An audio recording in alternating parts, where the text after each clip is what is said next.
Señor, pero el ángel les dijo: no temáis, porque aquí os doy nuevas de gran gozo, que será para todo el pueblo, que os ha nacido hoy en la ciudad de David un Salvador, que es Cristo el Señor.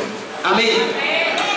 La importancia de la salvación. Bueno, tendríamos que saber por qué es importante, ¿cierto? La pregunta es ¿por qué?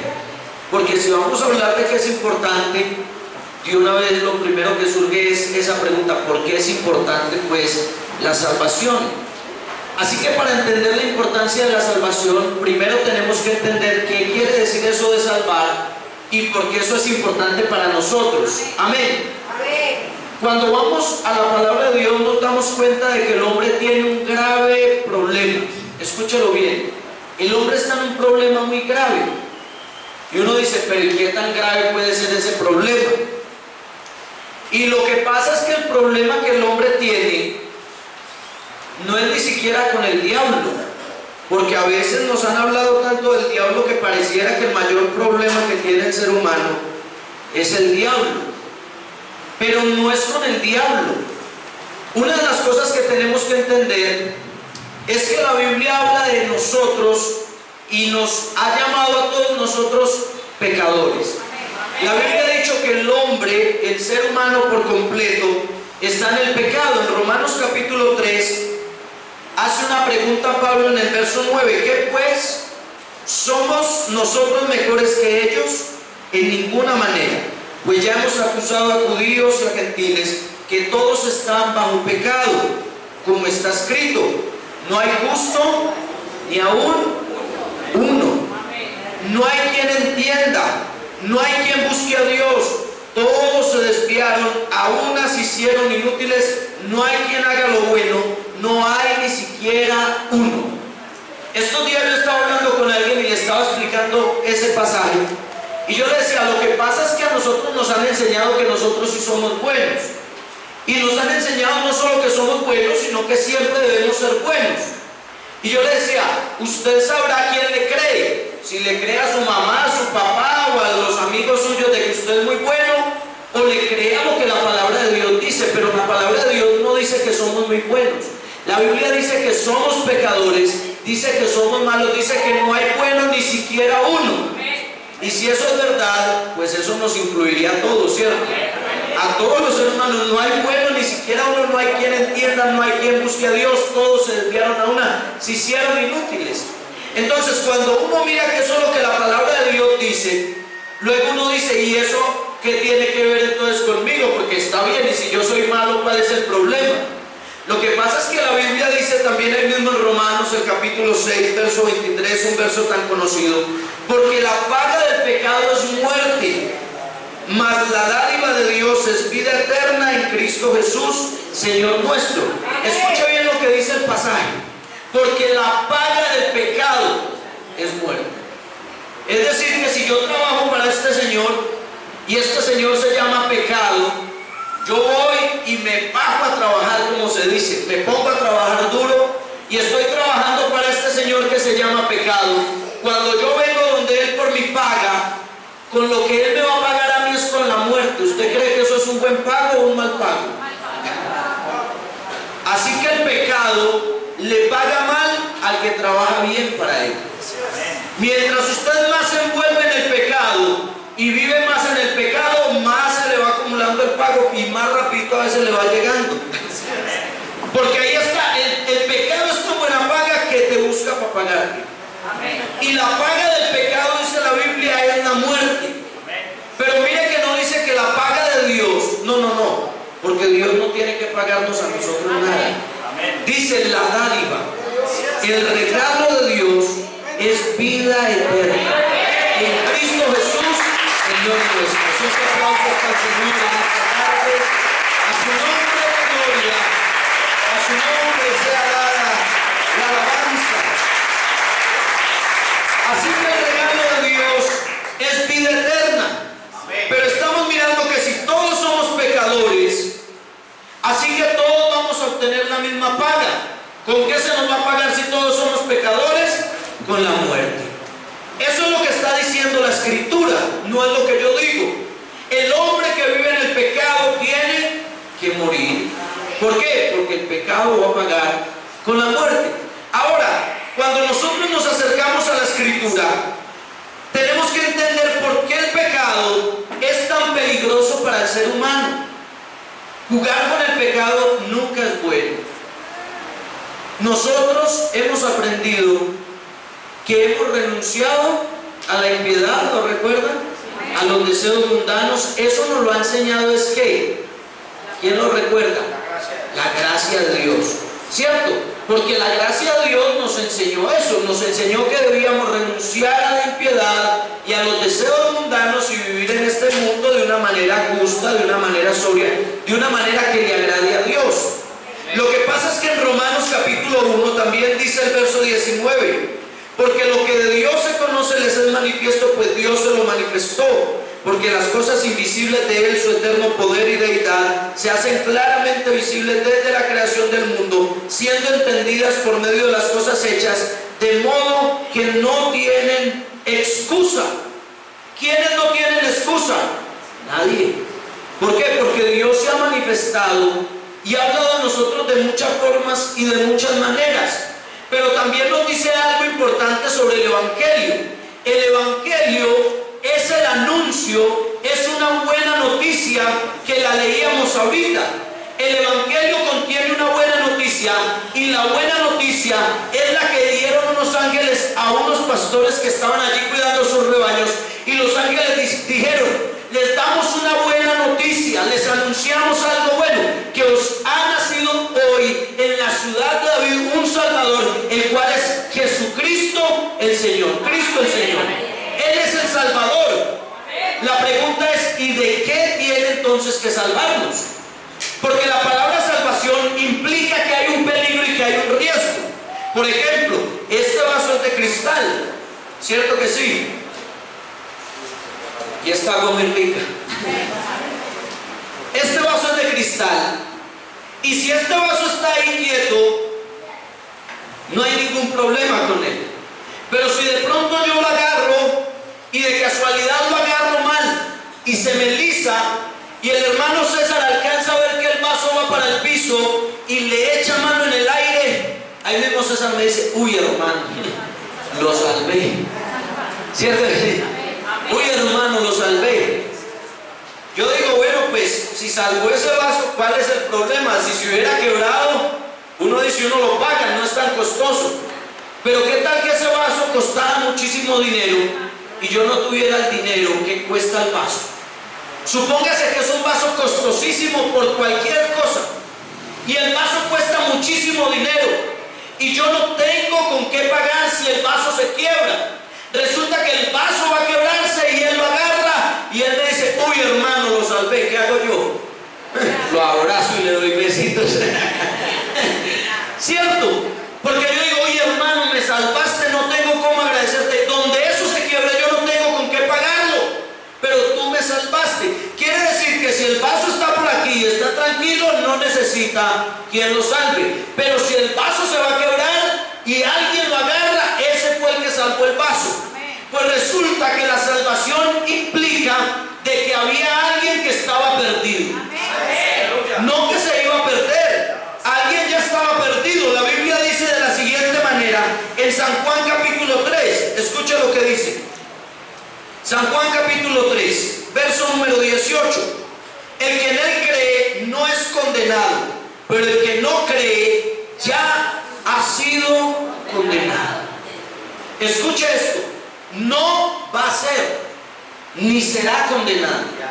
Dice: el que no cree ya ha sido condenado. Y dice: ¿por qué? Porque no ha creído en el nombre del unigénito Hijo de Dios. Y usted puede decir: pero yo no creo en él, y míreme aquí donde estoy, y yo no creo en él. Pero resulta que es que la condena que ha sido decretada sobre el ser humano es precisamente por causa del pecado. Y cuando nosotros miramos, por ejemplo, a alguien que es condenado a morir en una silla eléctrica, por ejemplo, hoy estamos a 7, ¿cierto? Hoy van a condenar a alguien a morir en la silla eléctrica y le dicen: te condenamos a morir en la silla eléctrica el día 20. Ese ya está condenado. Lo que está esperando es que la condena se cumpla. Pero ya él está condenado, le dijeron que lo condenan a morir el día 20. ¿Qué es lo único que se está esperando? El momento del juicio. Que se haga válida esa condena. Así que el ser humano no puede ser salvo por las cosas buenas que haga. Nosotros podemos hablar de que una persona es muy buena gente, muy bella persona, pero resulta que esas personas tienen una desventaja. Miren, cuando Jesús vino, que estuvo caminando, sanando, hablando con los pecadores, comenzaron a hablar de él y decía, ¿por qué tu maestro come con los pecadores, con los publicanos y todo eso? Y él dijo algo muy importante. Él dijo, lo que pasa es que los sanos no tienen necesidad de médico. A ver, levante la mano, ¿quién fue el médico el día de hoy? En la mañana, ¿quién estuvo en el médico? ¿Y por qué ninguno fue al médico? No tenemos necesidad. Bueno, hay algunos que a veces se creen sanos y cuando van al médico lo encuentran enfermos. Pero supongamos que todos los que estamos acá estamos sanos, pues. ¿Cierto? Pero uno va al médico es cuando uno reconoce que hay una enfermedad. Yo reconozco mi enfermedad y yo digo, bueno, voy a ir al médico. Y Jesús dijo, lo que pasa es que los sanos no tienen necesidad de médico, sino los enfermos. Yo no he venido a llamar a justos al arrepentimiento, sino a pecadores. Así que lo importante acá en esta tarde, lo primero es reconocer que tú eres un pecador. Si tú no reconoces que tú no eres un pecador, tú dices esta tarde, no, yo no soy ningún pecador. ¿Qué pecador voy a ser yo? Pues si tú no eres ningún pecador, no estás en ningún peligro, no necesitas salvación. Porque ¿de qué te van a salvar? Pero si tú eres un pecador, necesitas salvación urgentemente. Y te lo voy a decir por qué. La Biblia dice en Romanos capítulo 1, verso 18, porque la ira de Dios se revela desde el cielo contra toda impiedad e injusticia de los hombres que detienen con injusticia la verdad. Amén. El problema más grande que tienen los pecadores es Dios. Eso suena como raro. Una vez yo le dije a una persona eso allá en República Dominicana y me miró raro y me dijo, pastor, ¿usted está loco? Yo le dije, sí. Mire qué es lo que pasa. El problema es que como no nos han enseñado bien cómo es Dios y nosotros no hemos entendido cómo es Dios, nosotros creemos que Dios es como si fuera nuestro papá, nuestra mamá y que uno puede hacer lo que sea y como quiera. Papá o mamá lo quiere a uno, ¿cierto? Eso es lo que muchas veces nos han enseñado. Ah, no, usted puede ser un borracho, usted puede ser un drogadicto y su papá y su mamá lo va a querer mucho y no hay ningún problema con eso. Pero lo que pasa es que cuando uno entiende cómo es Dios, bíblicamente, la Biblia dice que Él es un Dios santo. Y hay dos cosas. Cuando uno habla, por ejemplo, con una persona que no cree en el infierno ni en la condenación, le dicen a usted mismo, lo que pasa es que ¿cómo se le ocurre que un Dios de amor va a mandar a la gente a la condenación o al infierno? ¿Cierto? ¿Cómo se le ocurre a usted eso? ¿Usted tiene hijos?, le preguntan. Y uno dice, sí, yo tengo hijos. ¿Usted ama a sus hijos? Sí, yo los amo. ¿Usted condenaría a su hijo a que permanezca en el infierno?, le dicen a uno. Y uno dice, no, yo no. Entonces ahí mismo le dicen, imagínese, si usted que es malo y no hace eso, mucho menos Dios, que es un Dios de amor, que es el que nos ama tanto. ¿Cómo Dios que nos ama tanto va a hacer eso? Pues nos están dando una mala enseñanza de Dios, porque cuando acudimos a la Escritura nos damos cuenta de que cuando el hombre pecó en el principio en el huerto del Edén, el que los expulsó del Edén fue Dios. Cuando la maldad se aumentó sobre la tierra, quien mandó el diluvio fue Dios. Cuando Sodoma y Gomorra no quisieron arrepentirse, quien dejó que descendiera fuego del cielo fue Dios. Y hay gente que dice, no, lo que pasa es que el Dios del Antiguo Testamento es diferente al Dios del Nuevo Testamento. Y cuando usted oye hablar a Jesús acá en el Nuevo Testamento, el que más habló del infierno fue Jesús. Así que no hay diferencia. No es que Dios allá era un Dios enojón y aquí entonces es un Dios de amor. Dios ha amado durante todos los tiempos, pero durante todos los tiempos ha juzgado. Lo que pasa es que cuando un Dios santo y puro se encuentra con el pecado, Él hace dos cosas. Una, o lo destruye. Dos, se aleja. Cuando el hombre pecó, se alejó, no lo quiso destruir, se alejó de él. Y la Biblia dice que todos nosotros, por causa de nuestro pecado, hemos sido destituidos de la gloria de Dios. Eso lo que quiere decir es que nosotros no tenemos derecho a la gloria de Dios por causa de nuestro pecado.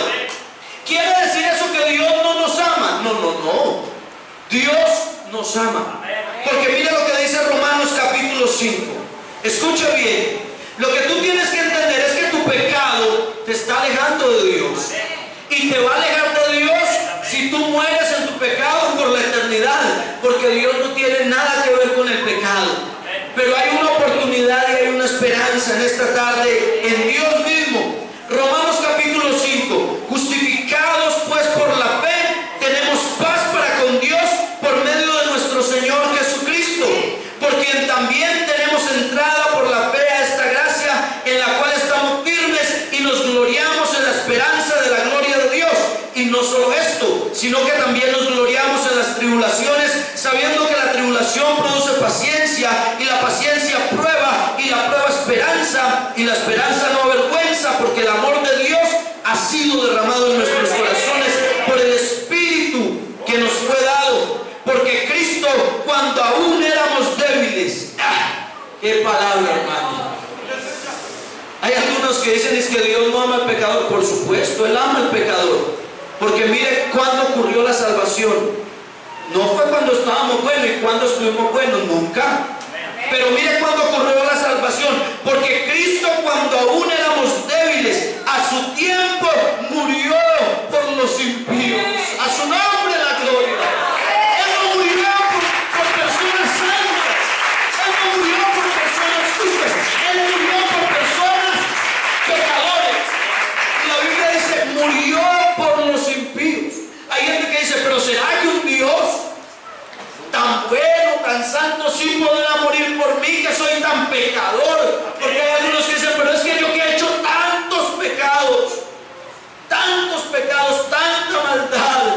Pues tengo una buena noticia para ti. La Biblia dice que al que mucho se le perdona, mucho ama. Y no hay pecado que la sangre de Cristo no pueda quitar y limpiar de la vida de un amigo en esta tarde. Porque la sangre de Cristo, dice la Biblia, nos limpia de todo pecado. Si ese aplauso es para el Señor en esta tarde, a su nombre la gloria, hermano. A su nombre la adoración. A su nombre la alabanza. Y ya voy terminando. Gloria a Dios, aleluya. Así que si estábamos en esa condición, la buena noticia es que Cristo Jesús murió por los pecadores. Y yo le hago una pregunta: ¿por cuántos de los que estamos aquí en esta tarde murió el Señor Jesús? Murió por todos. Murió por todos. Lo que pasa es que, como decíamos el día jueves, hay algunos que no han querido aceptar la gracia de Dios. Hay algunos que no han querido recibir el favor de Dios. Hay algunos que han dicho, yo estoy sano y no necesito al médico. Yo soy bueno y no necesito arrepentirme. ¿Recuerdan el Señor que yo les decía que evangelizando una vez me dijo, eso es para ustedes los malos? Eso para mí no. Y yo le dije, bueno, pues es verdad, para mí sí es. Y si usted no lo quiere recibir, está bien, yo me voy, y salí, me fui. Porque eso es para ustedes los malos. Nosotros no éramos buenos. La ira de Dios, dice la Biblia, estaba sobre nosotros a causa de nuestro pecado, a causa de nuestra maldad. Estábamos enfrentándonos a un Dios puro. Es que uno cree que es porque Dios es malo, y no es porque Él sea malo. Los malos somos nosotros. Hay cosas buenas que están diseñadas para hacer el bien, pero resulta que si la persona, por ejemplo, hay medicamentos que usted consume para alguna enfermedad, pero si usted de pronto sufre, ¿cómo llama eso? Es lo que le preguntan a uno antes de darle medicamentos, que si es alérgico, por ejemplo, alérgico o no puede consumir algún medicamento. El problema no está en el medicamento, el problema está en uno. Usted no puede decir, ese medicamento no sirve. No, lo que pasa es que en usted hay un problema. Así que no es que Dios sea malo. Lo que pasa es que Dios es muy bueno y nosotros muy malos. Así que el favor de Dios no puede ser simplemente otorgado de esa manera. Algo tenía que pasar. Y quiero irme a lo que tenía que pasar. Mire lo que dice Romanos capítulo 3, verso número 21 en adelante. Dice, pero ahora la justicia de Dios, pero ahora aparte de la ley se ha manifestado la justicia de Dios, testificada por la ley y los profetas. La justicia de Dios por medio de la fe en Jesucristo para todos los que creen en Él. Porque no hay diferencia, por cuanto todos pecaron y están destituidos de la gloria de Dios. Lo primero que hay que reconocer es eso. Mire que antes de seguir al texto siguiente, nos mete ahí este versículo. Nos dice, porque todos pecaron y todos están destituidos de la gloria de Dios. Verso 24, siendo justificados gratuitamente por su gracia. Lo primero es la salvación es gratis para nosotros. El hecho de que digamos que es gratis no quiere decir que no valió nada. Al Señor le valió mucho, a Él le valió la vida. El hecho que digamos que es gratis es porque Él nos la regaló a nosotros. Nosotros no teníamos cómo comprar la salvación, cómo llegar hasta la salvación, pero Él nos otorgó la salvación, dice, gratuitamente por su gracia, mediante la redención que es en Cristo Jesús. Lo que quiere decir la palabra redención es rescatar a alguien pagando el precio. Había que hacer un rescate. El hombre estaba dominado por el pecado, estaba dominado por los vicios, estaba dominado por tantas cosas que el mundo le atan al hombre, y ahí está el hombre atado. De pronto hay algún amigo con nosotros esta tarde que diga que yo no soy capaz de seguir a Dios. Yo he oído mucho tiempo el Evangelio, yo he oído mucho tiempo las predicaciones, yo no me siento capaz de seguir a Dios. Pues yo quiero decirte algo, eso es lo que pasa normalmente, porque el pecado domina la vida del hombre. Entonces puede ser que alguien esté en ese momento dominado, pero había que rescatar al hombre, pero había que pagar un precio. Y ese precio estuvo dispuesto a pagarlo el Señor Jesucristo. Nadie más quería pagar ni podía pagar por nosotros. ¿Quién podía pagar por nosotros tan pecadores? Si el ser humano cometiera un pecado todos los días, ¿cuántos miles de pecados cometeríamos en nuestra vida? En lo que llevamos de vida. Así que nosotros tenemos que darnos cuenta del por qué hay que apreciar la sangre de Cristo. Mira lo que dice la palabra de Dios. Y de Jesucristo el testigo fiel, el primogénito de los muertos, el soberano de los reyes de la tierra, al que nos amó y nos lavó de nuestros pecados con su sangre. Cristo Jesús nos amó y nos lavó de nuestros pecados con su sangre. Así que la redención que tenía que llevar un precio, alguien tenía que pagar, Cristo Jesús dijo, yo pago. Pasa lo siguiente, en el Antiguo Testamento los que eran ofrecidos eran unos animalitos limpios, unos corderitos, pero algo nos enseñó los sacrificios que tanto hizo el pueblo de Israel durante tantos años. Mira lo que nos enseñó. Lo primero, que por causa del pecado alguien tenía que morir. Ellos confesaban sus pecados en ese corderito inocente, queriendo decir que sus pecados se le pasaban a ese corderito que era inocente, y ese corderito moría por los pecados de aquel que llevaba el corderito y confesaba sus pecados sobre el corderito. Pero algo nos enseñó también ese tipo de sacrificio, que ese que moría, ese corderito y ese animalito, no podía reemplazar a un ser humano completamente. Ahí en ese momento eran cubiertos los pecados de esta persona, pero al año siguiente, al tiempo, tenía que volver trayendo otro corderito, confesando sus pecados, y volvía a matar. Al tiempo siguiente volvía, traía otro corderito, confesaba sus pecados y volvía a matarlo. Y habían corderitos muriendo constantemente por causa de los pecados que cometían los seres humanos. Así que un animalito no podía reemplazarnos a nosotros. A nosotros tenía que reemplazarnos un hombre mismo que satisfaciera la justicia de Dios, porque Dios es un Dios santo y Dios es un Dios puro. Pero resulta que no había alguien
hijos participaron de carne y de sangre, Él también participó de lo mismo. Él vio que estábamos perdidos, que nuestros pecados nos iban a llevar a la muerte, que no había salida, pero se oyó una voz en el cielo que dijo: les doy una buena noticia, que será de gran gozo para todo el pueblo, que os ha nacido hoy en la ciudad de David un Salvador. ¡Dale ese aplauso al Señor fuerte en esta tarde, hermano! Hay un Salvador. Ese Salvador se llama Jesucristo, el Señor. A su nombre la gloria, a su nombre la alabanza, a su nombre la oración. Saben, amigos que están con nosotros en esta tarde,